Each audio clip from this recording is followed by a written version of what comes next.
Lagos-Calabar Coastal Highway project is a project that's supposed to bring a lot of benefits to Nigeria, and especially the southern part of Nigeria. But there seems to be a lot of things that possibly were not done right, and I'm going to explain. So there is this alignment whereby, they kind of like want the route to go through a particular path, which wasn't in the original plan. And now they've just come that they want to go back to the original plan. Why? Because they thought it's going to affect some submarine cable, which is going to really be a disaster if they carry on with that. So which means that the original plan is what they are going to go back to, and this is according to the minister. So when you think about it critically, you'll be thinking, well, did they not do the assessment? Because if they have done the assessment, maybe environmental assessment or whatever, or the assessment that's supposed to have been done, if they have done this in the first place, they're supposed to know before now.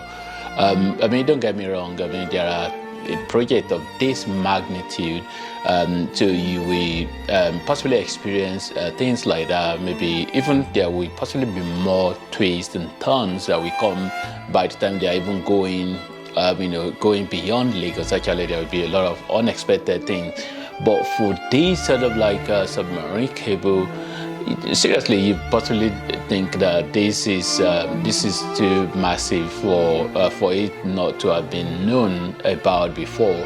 I work in the local government here in the UK. I live in the UK. I've worked in local authority whereby a lot of projects usually have been done whereby you will see mostly housing projects, like maybe 900 or 1,000 or 2,000 houses need to be built in a particular location, and then you see loads and loads of assessment that they do. In fact, it takes years even before they will even say they want to start construction, because the process of going through the planning application to get that approval that these houses need to be built.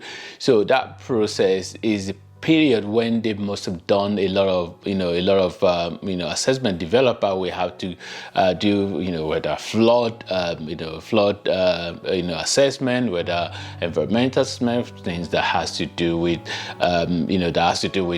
maybe even archaeology, that has to do with conservation area, loads and loads of things that has to do with people that they do before the project has to be commenced. And then you'll be thinking, like, a project of this size in a year, they're supposed to have done the homework that need to be done before, not like they change to alignment and then they're changing to something else.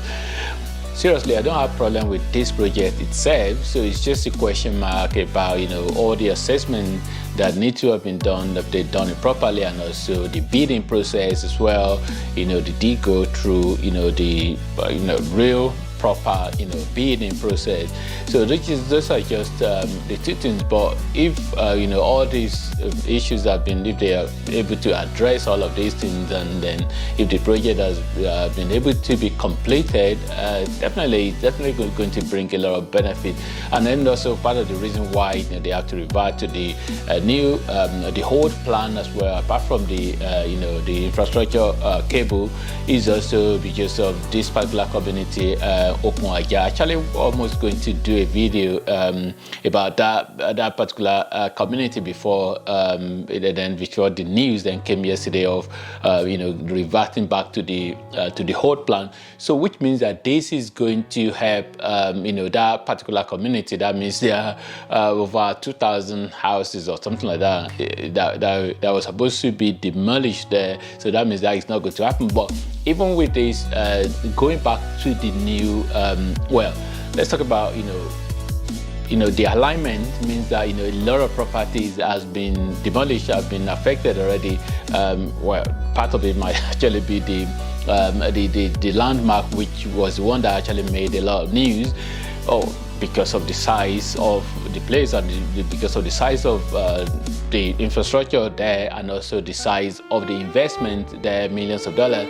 But now that they're reverting back to the old one, so that actually means that some new houses will be demolished. So the one that have been demolished, sadly, they are gone. I shouldn't be laughing about this. This is really a serious matter. But the new, going back to the old alignment and old original plan. And I must actually mention here as well that this isn't really like the whole project. We're talking about, think about 9 kilometers is the area that is affected, that will go back to the whole plan. So this 9 kilometers within that area now, there will be new some houses that will be, or businesses or properties that will be demolished, that will be destroyed as a result of this. So the question is that, again, is then going to be that some of these houses are there illegally. So some of these houses that are there illegally then is a problem. So because they are not going to get compensation, but the ones that are there legally, they possibly will get compensation. So, but it's really a tough time in my local language in Yoruba. So we say "Enito kan lo mo." So that's like means that if you are the one that is in that sort of situation that is affected, then you really feel the pain. It's really a pain that a lot of people will feel, because they are either their means of livelihood because of has been destroyed in terms of businesses, or it could be that their house dwelling is going to be demolished and then they are going to be homeless. So this is really, it's not really, it's a serious matter. It's a serious matter for some people. And but generally in terms of when it comes to government thing, it's usually that they look at things and say, okay, so almost like the negative, the positive part of this, or the benefits that this project is going to bring, is far outweigh the negative, and this is the way they usually look at it. So from my experience, actually, working in local authority in the UK, it's whatever project that it is, it doesn't really matter. There is always going to be some people that will be against it. Some people definitely will say, no, we don't want it. We don't want this development. Or we like these views, that we are enjoying this view.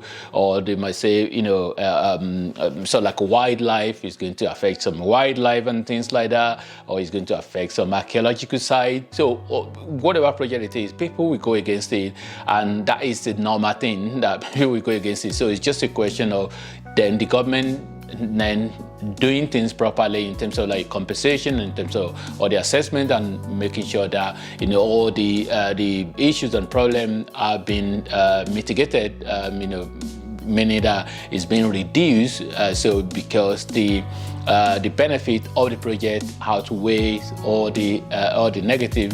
Well, let's just keep on watching what will happen, and overall, it's just for the project to be completed. So when it's completed and everything now looking nice and shining, and people are benefiting from it, then they possibly all the some issues that arise in the early stage will possibly be forgotten. But if it's your house that's been, or your business that's been demolished and you didn't get any compensation, I don't really think you will ever forget it. So, but it just depends on which side you are. Anyway, hope you find this video useful. Thanks for watching, and God bless.